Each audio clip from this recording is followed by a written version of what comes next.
change your column on your 60 to 66 Chevy or GMC, I went on YouTube to see if there's any, tips or tricks or anything to this, and I couldn't really find anything except a bunch of guys kind of struggling and taking it apart here. I think there's an easier way, so I went ahead and did it my way, and it did seem to be quite a bit easier. So first thing I did is I marked the relationship here between the box and the rag joint, and then I took this bolt off. So that bolt, especially if you've got your fender and everything on and you're working in through here, just so you know, that is a 12 point. See that? That's a 12.7/16. And take that off, comes out no problem. And then what I did is I put a pickle fork in here and just gave her a little shove. And because it does have a little collapse in here, it just pushes in no problem. Up on this side, you have 1, 2, 3 half-inch bolts there, and another one here. So this is just basically a support for up there, and then this attaches from your column to this guy. So take those off. This guy here, just slide it down and then pop it over and set those aside.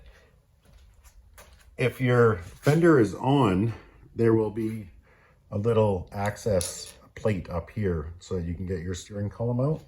I got it over here actually. So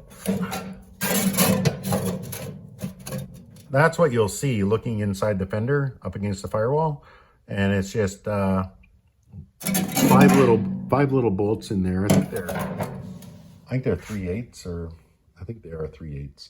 Anyway, you just pop those out and this guy just comes right out, no problem. I think it kind of sits in just like that.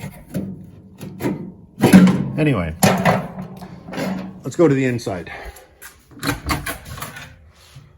So on the inside, what I did was I took my steering wheel off, and then I also took this turn signal lever off. And you can see it's just one little bolt here to get the turn signal lever off once your steering wheel's off. I mean, you may as well take it off, because when you go to pull this column out, you're going to be extended way up here, and then it just gives you a little more mobility. Under here, for wiring, you have, of course, your turn signal wiring and stuff here that just plugs in. Just unplug it.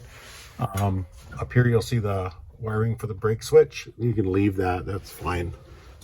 But back up in here, you'll see there's one bolt there, one bolt there, and then if we come around the other side, well, see if I can, there's one more there.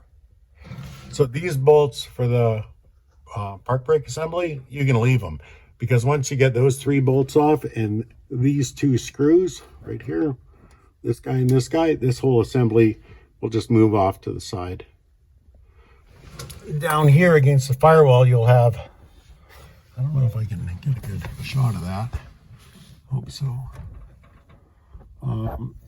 There'll be 2 screw holes, one there and one back behind that guy there.